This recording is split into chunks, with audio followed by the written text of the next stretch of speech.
далеку од целосно слободни, економски, на работ на екзистенцијата со непочитувани работнички права. Во вакви услови македонските новинари го одбележуваат 3 мај, светскиот ден на слободата на медиумите. Во општество кое покрај со пандемија се бори со длабоко поделена јавност која се храни со омраза и вербално насилство, да се биде новинар, снимател или фоторепортер значи да се биде изложен на сериозен ризик. Категорични се од синдикатот на новинари. На денешниот ден тие со силни пораки. Новинарството е столб на демократијата, а слободни новинари значат слободно општество. ССН повторно забележа година во која постојано се прекршува работничките права во медиумите, а новинарите и медиумските работници продолжија да бидат недоволно платени во прекаријатски однос со несигурни работни места.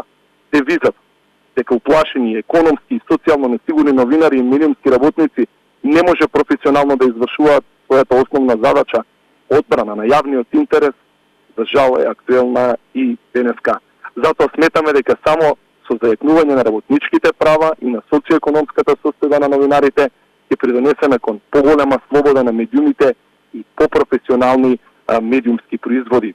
Да не се дозволи истурање државни пари во медиумите како во минатото, бидејќи тоа е најлесен пат за корумпирање на медиумите, бара синдикатот. Според Беловски, помошта за медиумите мора да се води според два принципи: помош за новинарството и за развој на медиумите, и да има однапред креиран систем за контрола и увид. Одруженијето на новинари па како најголем предизвик ја издвојуваат борбата за професионалното наспроти пропагандистичкото новинарство. Сметаат дека само со објективни и точни информации и транспарентна влада може да се добие битката против дезинформациите. 3 мај, денот на слободата на медиумите, е повод да се подсетиме зошто работите во новинарството тешко се мрдаат од мртва точка. И што треба да преземеме? Извештаите на меѓународните релевантни организации кои ја мерат слободата на медиумите се уште еден показател за медиумската демократска стагнација во земјата. Причините за тоа се неколку: тенденција на зголемување на јавните пари во медиумите, блокирани медиумски реформи, недостиг на правда за новинарите, само еден решен случај од 16 на новинари на напади лани, неколку скандалозни одлуки на судот во врска со 27 април и одбиените тужби на новинарите. Слободата на медиумите е се уште под закана, порача високиот представник на Европската унија за надворешна политика и безбедност Жозеп Борел по повод светскиот ден на слободата на медиумите. ЕУ ќе продолжи да се спротивставува на какви било ограничувања на слободата на изразување и цензура, рече Борел. Во време кога независното и слободно известување за медиумите е поважно од кога било, слободата на медиумите е се уште под закана.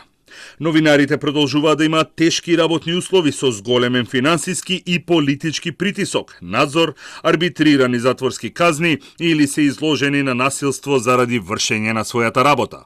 Податоците на УНЕСКО покажуваат дека од 2020 година во светот се убиени 76 новинари, додека многу се апсени, малтретирани или биле под закани. Во последните 30 години пак убиени се 2658 новинари, а во моментов 235 се во затвор. Според годинешниот извештај пак на Репортери без граници за слобода на медиумите, Македонија бележи скок од 2 места и сега се наоѓа на 90-тото место од вкупно 180 земји во светот. Иако тоа е мал напредок, сепак за новинарските здруженија тоа е се уште разочарувачка позиција. И синдикатот и ЗНМ бараат итно да се донесе законот со кој нападите врз новинарите и медиумските работници ќе се третираат како напад врз службено лице.